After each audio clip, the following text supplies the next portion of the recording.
Hi, this is Nathan Melenders with Grad in Baseball. This is episode 5 of our Teaching Tuesday, and today we'll be talking about the hip load. Okay, so about our hip load. The first thing we have to realize is, what does our hip do for us? What does our lower half do for us in the swing? The first thing it does for us is give us balance. All right, so you see the best hitters in the big leagues, you'll see them load into a position where they're able to hold for a split second to help with their timing. The second thing it gives us is it helps us get into an athletic stance. Getting into an athletic stance, what does that mean? It means that we're getting into a position that we're able to violently rotate our body to generate power through our swing. How do we do that? The primary rotators of our hip are the glute max and that posterior leg, that hamstring area. In order to use that part of our leg, we need to be able to activate it. How do we activate it? A lot of hitters come in, and the first thing they do is they want to stand up real nice and tall. The only problem with that is that if I'm standing really nice and tall, usually I'm creating more of a bend in my knees.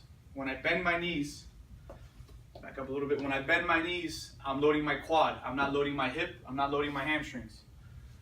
What happens there is, if that glute and that hamstring is not loaded, we're not able to extend and pop our hip through our swing. If our quads are loaded, all we're going to do is create more of an upward motion, not a rotational motion on that hip. One of the things that players worry about a lot is, oh, I feel like I'm bending over. I feel like I'm bending over when I really sit into my glute. When I sit into my glute, for example, you're looking on the screen, we got Joey Votto, one of the best, and Mike Trout, arguably the best right now. You're always going to see a shadow over their jersey. You're going to see a shadow facing down from the lights. That shows you clearly that they're in somewhat of a bent over position.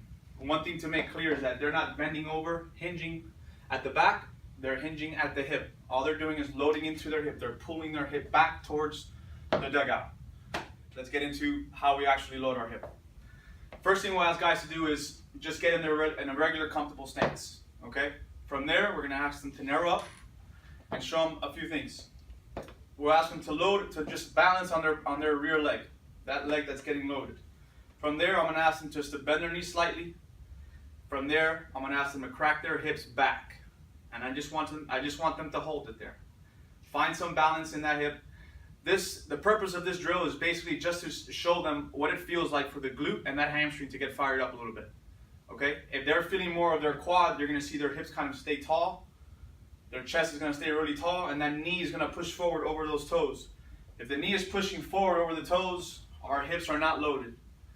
We want that knee to stay behind the toe, and we want that hip to work back behind us. It's kind of similar to doing like an RDL, like the first movement of an RDL. Slight bend in the knees, we're going to pull our hips back just a hair, and that's basically our position. We're getting into that glute and that hamstring. Okay, from there, I'm going to have them hold it, find some balance, and then we start working on the walkout. Okay, I'm going to show you a back angle for right now. Just a couple of things. So let's say we start somewhat in a natural stance where our feet are just outside of our shoulders, which is the majority of the time where people start. The first thing we have to make sure of is that our first movement is to pull our hip back. That's what we're talking about today. One key thing, that outside foot, okay, if it's slightly turned outward, okay, we're going to have a tendency when we go to load into our back hip for this knee to bow out outside of our foot. The second that happens, we're losing the angles of force that we want to create as we go forward. If my knee bows out, as I go to create a positive movement, I'm going to get stuck in place. I'm not truly gaining ground. I'm really getting stuck in place and creating more of a spinning reaction once I get into my swing. So what we want to do is make sure that that back foot is either straight or slightly turned in. For example, Joey Votto, see he has a slight turn in. Mike Trout's straight through, okay? So make sure that our feet are in a good spot to load into our hip. The next thing, I'm just going to work with the athlete. I'm going to ask him to load. As soon as I lift my leg, I'm working into my hip. What we do not want is called a sway. When we push our weight back this way, the weight's kind of leaning over our back foot, and then we kick our leg up and we shoot forward. Or we kick our weight back and we keep our weight back. The sway causes a lot of problems.